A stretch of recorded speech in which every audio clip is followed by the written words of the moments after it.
Hello friends, this is Thaddeus from Going Nerdy, and today we are going to continue our discussion on the Sith Triumverate raid, the STR. Before we continue though, I want to give special thanks to all those who participated in my most recent video talking about the Loot Crate controversy and how it affects Star Wars Galaxy of Heroes and how it affects all the other games out there. And it was a really interesting conversation that was had by many of you. I loved it. It was great to see the engagement, and I just want to say thank you to all of those who subscribed and all of those who just participated. Really, Star Wars is about the community, and I do this because I love interacting with you guys. Now, that being said, I will be announcing the 3 winners of the Battlefront 2 giveaway at the end of this video. You can stay tuned, watch the whole thing. I prefer that you do, or just skip to the end. That's fine too. Again, special thanks to all those who did participate. I will be trying to do these more and more. I am excited. This is a lot of fun to me. So I also want to give a special shout out to Cray421. He is the creator, the brainchild behind this this team that I'm going to be showing you, Death Fracture. Now, this is a really cool team. He's been working with me. Really, he's been getting all the footage. Thank you to him, and thank you to all of my friends at the We With Lives community. Big shout out to those guys. That's the community that I'm a part of. If you're not part of a guild community, I highly suggest being a part of one. It is a really, really fun environment where people can just help each other out. Today, we're going to be looking at Death Fracture. Now, Death Fracture plays off a lot of really good abilities in P2 of the Sith Triumvirate raid, the STR. Now, it is a General Veers lead with Shore Trooper, Death Trooper, Colonel Stark, and Thrawn. A lot of these key elements for the Empire come together with this team. Thrawn's ability to generate minus 50% speed that doesn't stack with speed down, so unfortunately, can't gain buffs, and a minus 30% counter chance. During P2, that is kind of important because as you stack those cycle of pains and cycle of sufferings on your team, all of a sudden Cyan becomes so much more powerful. And if he doesn't get a chance to counterattack, or if his counterattack percentage is dropped, this is an incredibly important ability to keep your team's viability, to keep them alive and surviving. It is incredibly nice. It's nice to have. General Veers, his Imperial Assault Commander, his leadership ability, Empire allies gain 30% offense. Empire troopers also gain 20 plus 20 speed and 10% turn meter whenever they gain a buff. Right? Now his unique aggressive tactician, also very, very important. Whenever an enemy is defeated while Veers is active, Imperial Trooper allies gain offense up for 2 turns, gain 50% turn meter, and recover 10% protection. While Veers is active, Imperial Troopers also have 15% critical chance. Right? So a lot of bonuses, a lot of possibility to increase turn meter, protection. Survivability really increases under a Veers lead for Imperial Troopers. Then you have Colonel Stark, who inflicts defense down. Empire allies get critical chance up and critical damage up, so there's those buffs that give them additional points. His Blizzard Barrage is pretty nice, deals physical damage to all enemies with a 50% chance to stagger them. Dispel all buffs on the primary target for each Imperial Trooper ally. Deal 10% more damage and reduce the cooldown of this ability by 1, right? So it's an 8% 8-turn cooldown. You have essentially 4 Imperial Troopers on your team. So every time you use this, it cuts it essentially in half. So not terrible, and does 40% more damage. Imperial Intelligence, his unique, at the end of his turn, Stark recovers 7% health and 3% protection, removes 1% turn meter from all enemies for each active Empire ally. So that's, 5.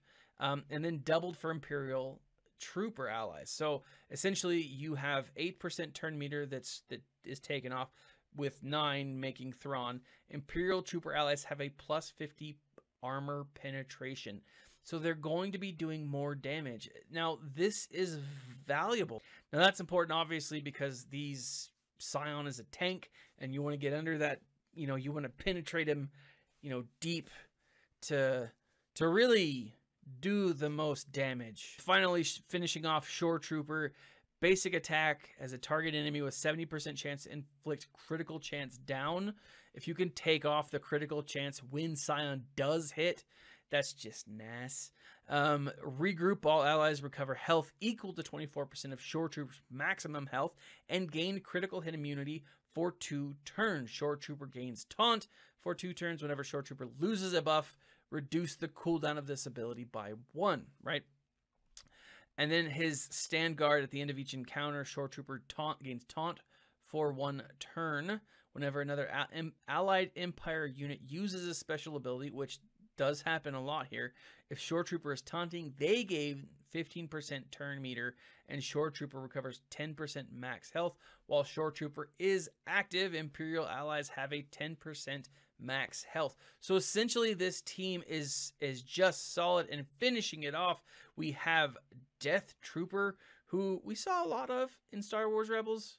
It was cool to see them using that character in other areas of the game, in other areas of the lore outside of just one movie. Track down, 70% chance to inflict daze for 3 turns. That's not as impressive on Scion, but it's very useful in against the other characters, the toons that step up. Death Trooper Grenade, deal physical damage to all enemies and dispel all buffs on them with a 70% chance to inflict healing immunity for 2 turns. Enemies who were not buffed have their cooldowns increased. That is important. Terminate, which is really the crux of Death Trooper's ability. He's useful in a lot of other great teams. Terminate deals physical damage to target enemy. If the target enemy is suffering any debuffs, this attack is a guaranteed critical hit.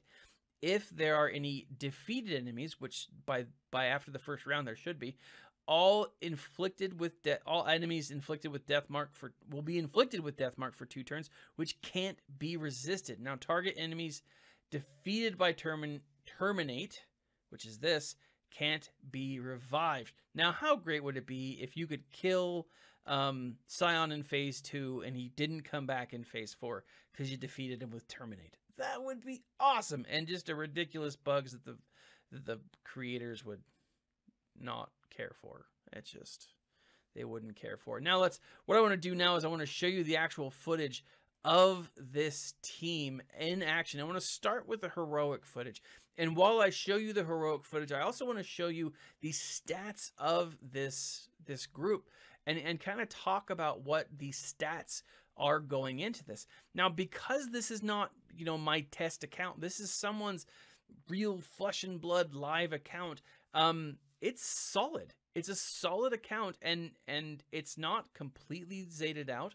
It's not completely Gear 12. It's something that really anyone who wants to put the time and effort into can do. Now, notice that we start out with Veers. We have potency up. Speed is at 202, critical damage 150, just the basics. His potency is at 64%.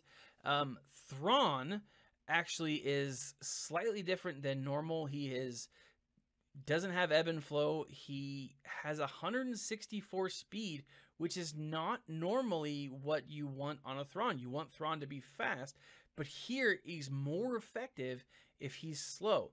Now the Shore Trooper is at 156 speed, potency 49, you know, just solid. He had some pretty solid health. Now you notice Death Trooper has critical chance mods on and health mods. He is geared at 192 speed.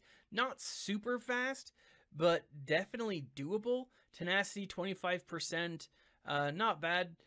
Colonel Stark in this video is geared at 222 speed, critical damage of 180%, potency 45, tenacity 27, health 14,000.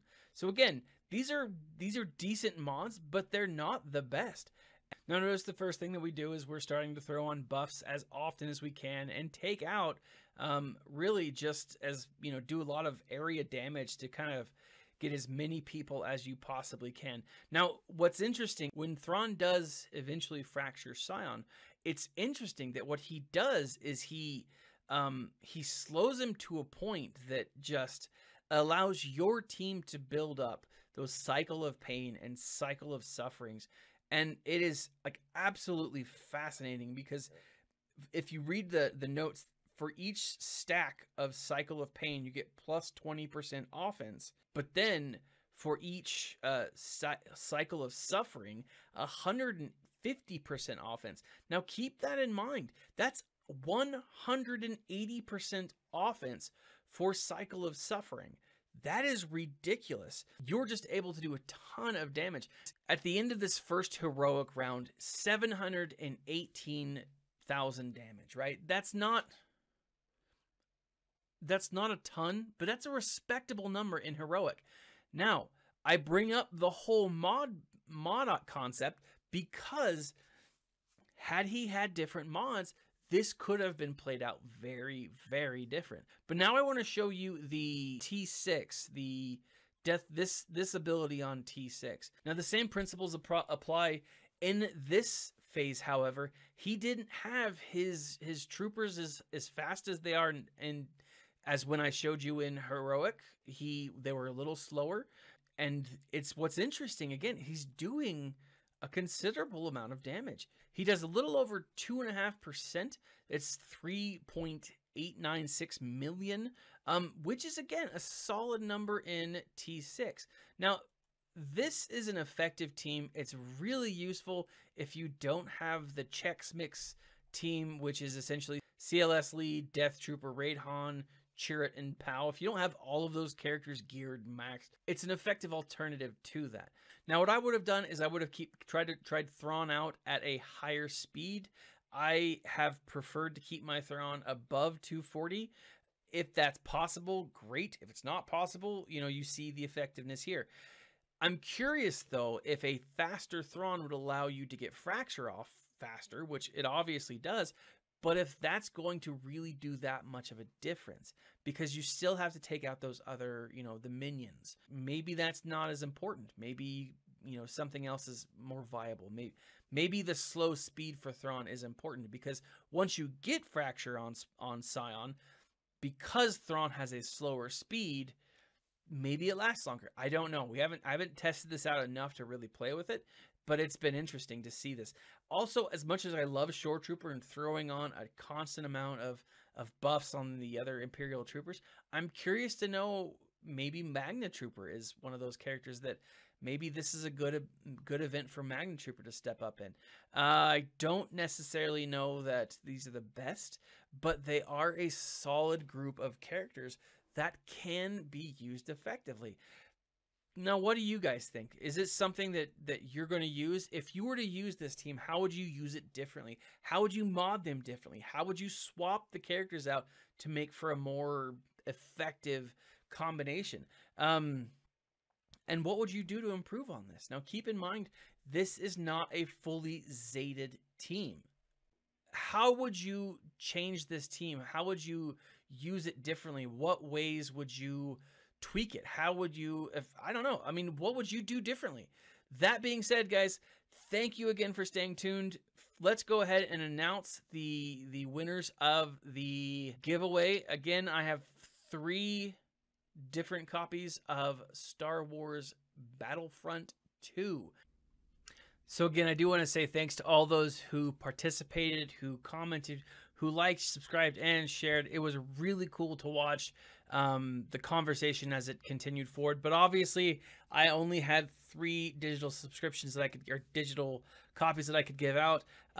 So what I'm going to do is I'm going to say thank you to George Pound, thank you to DGHSZ, and thank you to Sanely Red. I'm going to go ahead and message you guys.